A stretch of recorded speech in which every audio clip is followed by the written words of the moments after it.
अस्सलाम वालेकुम friends, I am doctor Nazia and welcome back to my channel.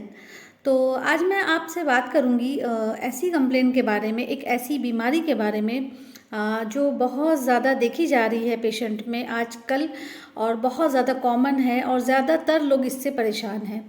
तो इस परेशानी का नाम है ब्लड प्रेशर, जो कि जिसे कहते हैं हाई ब्लड प्रेशर। अगर वो ज़्यादा हो जाता है तो उसे हाई ब्लड प्रेशर कहते हैं, जिसके बारे में आज हम डिस्कस करेंगे। तो इसे हम हाइपरटेंशन भी कहते हैं, हाई ब्लड प्रेशर भी कहते हैं और हाई बीपी भी कहा जाता है।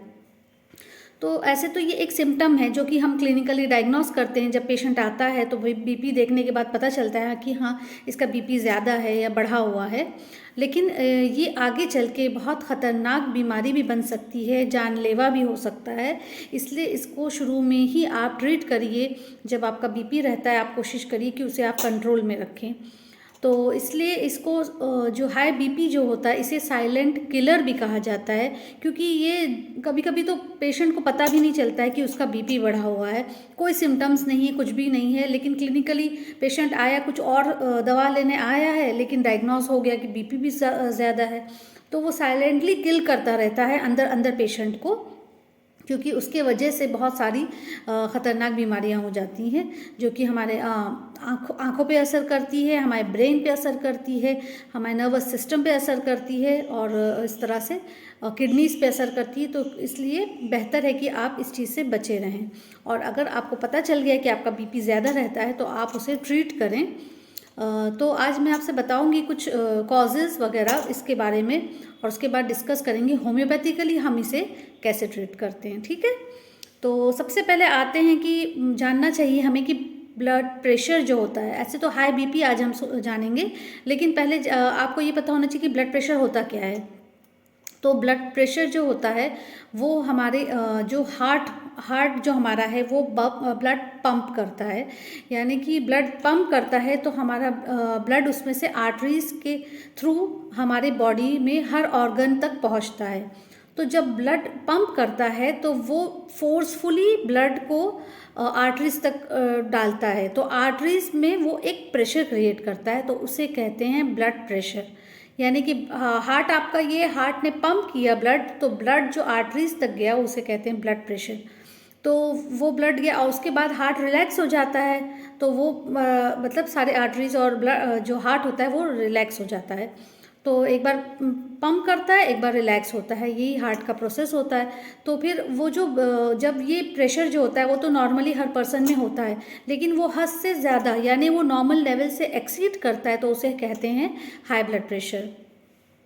तो जब यानी कि जो नॉर्मल लेवल हमारे ब्लड का है, ब्लड प्रेशर का, वो है 120/80, ये नॉर्मल लेवल है। लेकिन +- 10 लिया जाता है, यानी कि पर्सन टू पर्सन डिफ़र करता है। किसी पर्सन में 120 नॉर्मल हो सकता है, किसी पर्सन में 130 भी नॉर्मल हो सकता है, जो उसका आमतौर से रहता होगा।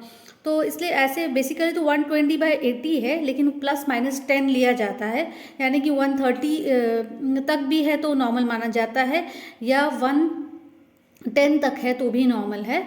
और डायस्टोलिक जो नीचे का बीपी होता है बिलो, वो अगर मोर देन 80 है, 90 है, तो फिर वो परेशानी की बात है, और बिलो 70 है तो फिर वो तकलीफ़ की बात है। यानी कि +- 10 आप दोनों जगह रखिए, सिस्टोलिक में भी डायस्टोलिक में भी। तो ये चीज़ होती है। और जब आपका 140 और 190 से ज़्यादा एक्सीड हो रहा है, यानी कि आपको हाई ब्लड प्रेशर की प्रॉब्लम है।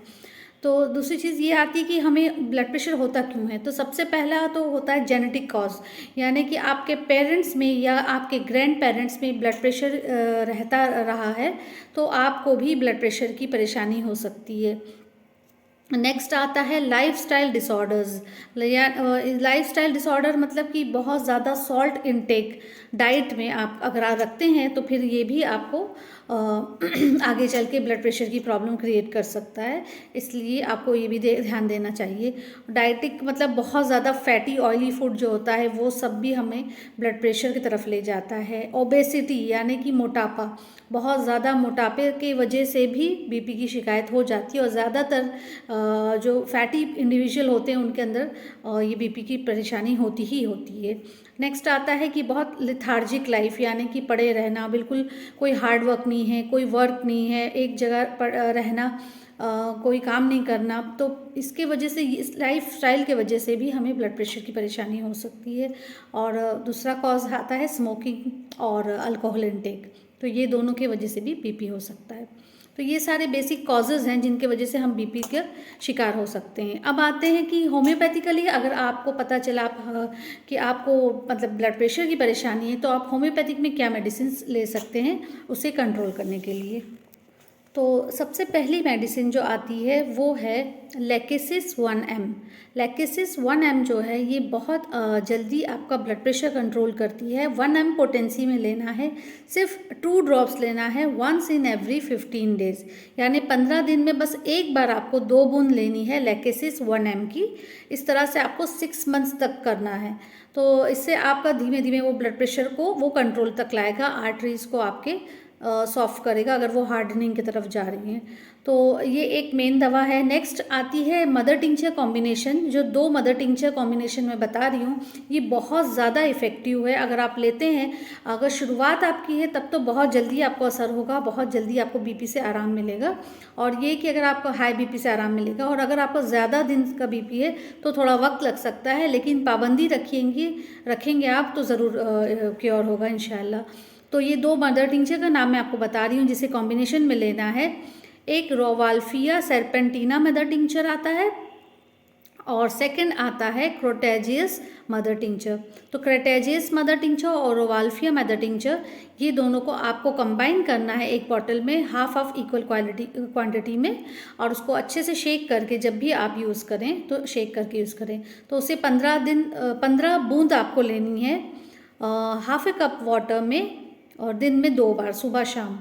15 drops half a cup water में सुबह शाम लेना है, ये दोनों मदर टिंचर का कॉम्बिनेशन करके। तो इससे बहुत जल्दी आपका बीपी कंट्रोल रहेगा। बहुत ज़्यादा इफ़ेक्टिव मेडिसिन ये है, और ज़्यादातर पेशेंट में ये आराम देती है, तो इसे आप ज़रूर ट्राई करके देखिएगा। नेक्स्ट एक आता है कि बीपी के साथ जो हेडेक होता है, बहुत सीवियर थ्रॉबिंग और बिल्कुल बेचैनी वाला हेडेक होता है, उसके लिए ग्लोनॉइन मेडिसिन दी जाती है, ग्लोनॉइन 200 पोटेंसी। तो ये जो ग्लोनॉइन 200 पोटेंसी की मेडिसिन है, ये 2 बूंद आपको लेनी है सुबह और 2 बूंद रात में। तो इसको भी साथ साथ लीजिएगा उस मदर टिंचर के साथ, ग्लोनॉइन, और साथ में जो लैकेसिस 1M जो कि आपको सिर्फ 15 दिन में एक बार 2 बूंद पीनी है, थोड़े से पानी में, या डायरेक्ट टंग पे भी आप ले सकते हैं, या फिर आप थोड़े से पानी में 1 टीस्पून वाटर में 2 ड्रॉप्स डाल के पी लीजिए। तो ये 3-4 मेडिसिन जो है, ऐसे तो बीपी की बहुत ज़्यादा है लेकिन मेडिसिन है होम्योपैथ में अवेलेबल है, लेकिन ये मेन मेडिसिन जो हम अपनी क्लिनिक प्रैक्टिस में देते हैं और बहुत ज़्यादा अच्छे इसके रिजल्ट्स हैं। तो आप ज़रूर इसको ट्राई करिएगा। अगर आपको बीपी की परेशानी है तो इंशाल्लाह बहुत जल्द कंट्रोल होगी, अगर आपको हाई बीपी रहता है। और साथ साथ आपको अपने लाइफस्टाइल पे भी ध्यान देना है, यानी कि आपको सॉल्ट कम से कम डाइट में लीजिए, और फैटी ऑयली चीज़ तो अवॉइड करनी ही चाहिए, स्मोकिंग वगैरह से दूर रहें। और दूसरी चीज़ कि आप एक्सरसाइज मस्ट है हर बीमारी के लिए, हर परेशानी के लिए मैं बताती हूँ। आप कोशिश करें कि आप एक्सरसाइज करें, 30 to 40 मिनट्स वॉक करें डेली, तो आप देखिएगा कि कितनी सारी बीमारी से आप बचे रहेंगे। तो ये दवाओं के साथ आपको ये सारी चीज़ें भी करनी चाहिए। तो आज के लिए बस इतना ही। मुझे यकीन है कि आपको बिल्कुल वीडियो पसंद आई होगी और समझ में आई होगी जो मेडिसिन मैंने आपको बताई। और फिर भी अगर आपको कोई डाउट है तो आप मुझे व्हाट्सएप पे मैसेज कर सकते हैं, कॉल मत करिएगा, मैसेज कर सकते हैं आप, और दवाएं जो भी आपकी क्वेरी है आप पूछ सकते हैं। और आगे मैं आपको लो बीपी की भी वीडियो डालूंगी कि जिन लोगों को लो बीपी रहता है उन्हें क्या करना चाहिए, क्या लाइफस्टाइल चेंजेस करनी चाहिए और क्या दवाएं लेनी चाहिए। तो फिर मिलते हैं नेक्स्ट वीडियो में जल्द ही। Take care, go for homeopathy. अल्लाह हाफिज़।